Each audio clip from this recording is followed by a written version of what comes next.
السلام علیکم جی، بڑی بریکنگ نیوز دے رہا ہوں۔ وہ یہ ہے جو حکومت نے رات کو ڈرامہ رچایا ہے، اور وہ ڈرامہ ہے عمران خان کو شفا انٹرنیشنل ہسپتال میں شفٹ کرنے کا۔ جو شفا میں گاڑیاں گئیں اس میں عمران خان موجود ہی نہیں تھے، اور یہ ایک مکمل جھوٹ تھا۔ وہاں سیکورٹی لگائی گئی، آئی جی آئے، ڈی آئی جی آئے، وہاں ایس پی آئے، ایس ایچ اوز آئے، جگہ جگہ رکاوٹیں کھڑی کی گئیں، وہاں جو ہے فلور کلیئر کروائے گئے، لیکن اس ہسپتال میں، شفا ہسپتال میں، ان گاڑیوں میں عمران خان کو لایا ہی نہیں گیا۔ عمران خان کو اڈیالہ جیل سے نکالا گیا۔ اڈیالہ جیل سے نکال کے کہاں لے کر گئے ہیں یہ میں آپ کو بتاتا ہوں، اور جو انہوں نے یہ ڈرامہ کیا اس کی مکمل پلاننگ جو ہے یہ بھی آپ کے سامنے رکھتا ہوں۔ اب جو ان کی حقیقت ہے وہ تو سامنے آ گئی ہے۔ اب سپریم کورٹ، کیونکہ صبح ہو چکی ہے، دن چڑھ چکا ہے، سپریم کورٹ آج کیا ان پہ توہین عدالت لگاتی ہے، کیا انہیں عدالت میں طلب کرتی ہے، یہ بھی اہم دوسرا سوال ہے۔ لیکن جو آج جس طرح انہوں نے ڈرامہ رچایا وہ میں پہلے سٹوری آپ کے سامنے رکھتا ہوں، پھر بات کرتا ہوں۔ ہوتا یہ ہے کہ 12 بجے کے بعد اڈیالہ جیل سے ایک کارواں نکلتا ہے، ایک کنوے نکلتا ہے، جس میں سیم اسی طرح گاڑیاں موجود ہوتی ہیں۔ کنوے نکلتا ہے تو لوگ یہ سمجھتے ہیں کہ عمران خان صاحب کو لے کے نکل گئے ہیں، اس کی ویڈیو آتی ہے، اور پھر کیونکہ اڈیالہ کے باہر ہماری ٹیم بھی موجود تھی، اور پھر جو ہے ایک اور کچھ منٹ بعد، تقریباً 2 منٹ بعد، ایک اور جو ہے کنوے اڈیالہ سے نکلتا ہے، اور یہ رستے میں اکٹھے ہو جاتے ہیں۔ اکٹھے یہ ایکسپریس وے سے آتے ہیں فیض آباد کی طرف۔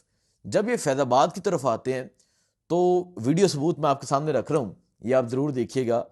آپ یہ دیکھیں، جب یہ فیض آباد کے پاس آتے ہیں، ایک کنوے جو ہے یہ جس میں رینجر موجود ہوتی ہے، ایک کنوے چلا جاتا ہے پیمز ہسپتال کی طرف، اور جو دوسرا کنوے ہے جس میں ڈاکٹر فیصل، اب جو گاڑیاں تھیں نا اس میں ایک گاڑی میں عمران خان اور عمران خان کی بہن ڈاکٹر عظمیٰ موجود تھیں، ایک گاڑی میں ڈاکٹر فیصل موجود تھے۔ جس میں ڈاکٹر فیصل موجود تھے اس کنوے کو شفا بھیج دیا گیا، اور جس میں عمران خان موجود تھے اس کنوے کو پیمز بھیج دیا گیا۔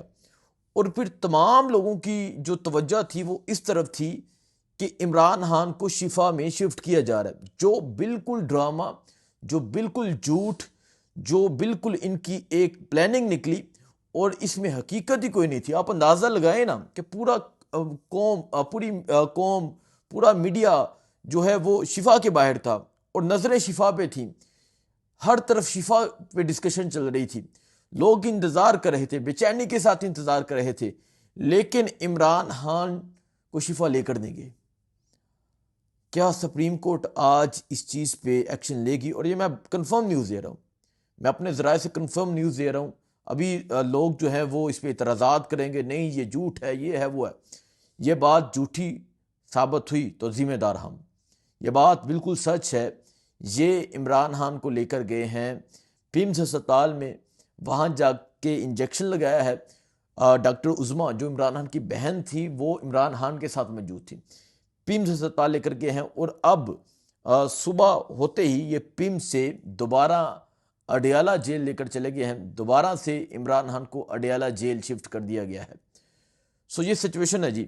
اب دیکھنا ہے تحریک انصاف کیا کرتی ہے، اور یہ تمام ویڈیوز ویڈیو ایویڈنس میں یہ تمام جو ہے وہ آپ کے سامنے رکھوں گا کہ کس طرح گاڑیاں ایک اس طرف چلی جاتی ہیں، کس طرف چلی جاتی ہیں۔ اور اب دیکھنا یہ ہے کہ صبح ہو چکی ہے، خبر میں دے رہا ہوں، اب دیکھنا یہ ہے کہ تحریک انصاف اس پہ کیا کرتی ہے۔ تحریک انصاف کوئی پٹیشن دائر کرتی ہے، تحریک انصاف ان پہ توہین عدالت کی کارروائی کرتی ہے، مطلب درخواست دائر کرتی ہے۔ کارروائی تو سپریم کورٹ نے کرنی ہے، سپریم کورٹ کرتی ہے نہیں کرتی یہ دیکھا جائے گا، لیکن حکومت کا ڈرامہ، حکومت کی پلاننگ جو ہے وہ بے نقاب ہو چکی ہے۔ حکومت کا یہ ایک جھوٹ جو ہے وہ میں آپ کے سامنے رکھ رہا ہوں۔ اب آپ سب لوگ جو ہے وہ اس کو شیئر کریں، جگہ جگہ پہنچائیں، یہ حقیقت آپ ہر جگہ ضرور پہنچائیں۔ دعاؤں میں یاد رکھیں۔ اللہ حافظ۔